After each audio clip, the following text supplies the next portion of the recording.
My Discord is in the description and pinned comment. Before we start, I'd like to state that this video can be consumed in audio form, so if you have anything to do, feel free to do so. Thanks for watching. Now enjoy The German Occupation of the Low Countries and Scandinavia, a tale of conquest and resistance. During World War II, the German occupation of the Low Countries, Belgium, the Netherlands, and Luxembourg, and Scandinavia, Denmark and Norway, represented a significant chapter in European history. This video delves into the causes, consequences, and resistance movements that emerged during this period, shedding light on the experiences of the occupied nations and the courage displayed by their citizens. The Low Countries and Scandinavia held immense strategic value for Germany. The ports, resources, and industrial capabilities of these regions were highly coveted by the Nazi regime.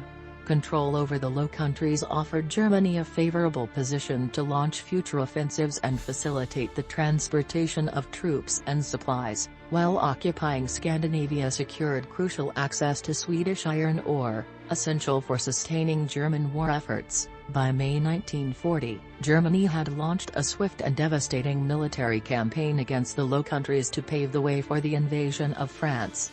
The German blitzkrieg tactics overwhelmed Dutch and Belgian defences, resulting in their swift capitulation. Denmark, facing overwhelming odds, also succumbed to German forces. The German occupation brought an end to the sovereignty of the Low Countries and Scandinavia. Local governments were disbanded, and German-appointed officials assumed control, imposing their laws and regulations upon the occupied territories. The occupied populations endured curfews, censorship, forced labor, and other forms of oppression, undermining their freedoms and autonomy. Germany exploited the resources and industries of the occupied regions, stripping them of valuable raw materials, food, and supplies. The Low Countries, known for their agriculture and industrial capacity, were subjected to extensive requisitioning, leaving the local populations to suffer from shortages and economic hardships. Similarly, Scandinavia experienced resource extraction, particularly in Norway, which supplied Germany with vital iron ore. The German occupation in these areas led to the persecution and deportation of Jewish populations in the Low Countries and Scandinavia. Thousands of Jews were sent to concentration camps, where they faced horrific conditions and, in many cases, lost their lives. The occupation regime also targeted resistance fighters, political dissidents, and individuals deemed as threats to German control, leading to widespread arrests, imprisonment, and executions. In Denmark, 99% of the Danish Jewish population was rounded up and sent to Sweden before the Danish surrender. Despite the dangers posed by the German occupiers, the Low Countries and Scandinavia witnessed the emergence of brave resistance movements. These networks clandestinely operated to undermine German control, gathering intelligence, engaging in acts of sabotage, and supporting escaped prisoners and downed Allied pilots. The resistance fighters, often ordinary citizens driven by a sense of patriotism and defiance, risked their lives to preserve their nation's dignity and aid the Allies. One of these groups being called Vrij Nederland and another being called the Norwegian Liberation Partisan Force. The resistance movements in the occupied regions received significant support from Allied forces.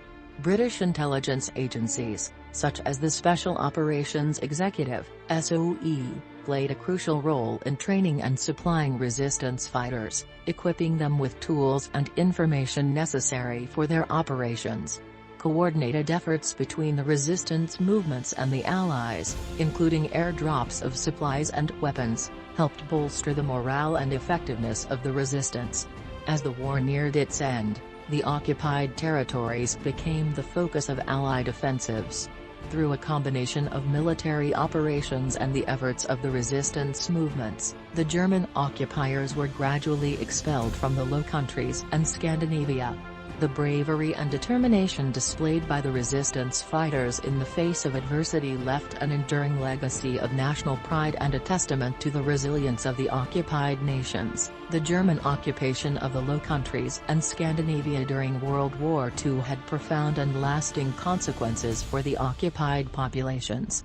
The strategic importance of these regions and the subsequent economic exploitation, loss of sovereignty, and persecution created a challenging and oppressive environment.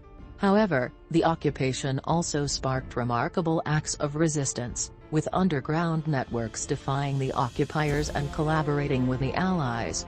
The liberation of the Low Countries and Scandinavia marked the end of the German occupation and a return to independence. The sacrifices and resilience of the resistance fighters, coupled with the military efforts of the Allies, played a pivotal role in freeing these nations from Nazi control. The legacy of the resistance movements continues to inspire future generations, serving as a testament to the indomitable spirit of those who fought for freedom and justice. The German occupation of the Low Countries and Scandinavia remains a significant chapter in European history, reminding us of the devastating impact of war and the importance of resistance against oppression. It serves as a powerful reminder of the courage and determination displayed by individuals who, despite overwhelming odds, stood up for their nations and the values they cherished. By understanding and remembering this period, we honor the memory of those who fought for freedom and pledge to work towards a world where such occupation and oppression are never repeated. In conclusion, the German occupation of the Low Countries and Scandinavia during World War II left a profound impact on the occupied nations. The causes and consequences of the occupation revealed the strategic importance of these regions to the Nazi regime and the devastating effects of oppression on the occupied populations. However, the resistance movements that emerged demonstrated the unwavering spirit and bravery of the people, ultimately contributing to their liberation. The story of the German occupation of the Low Countries and Scandinavia serves as a reminder of the human capacity for both oppression and resistance, urging us to learn from history and strive for a more just and peaceful future. And that's all. Thank you for watching. Subscribing helps me out a ton. Have a nice day, you awesome people.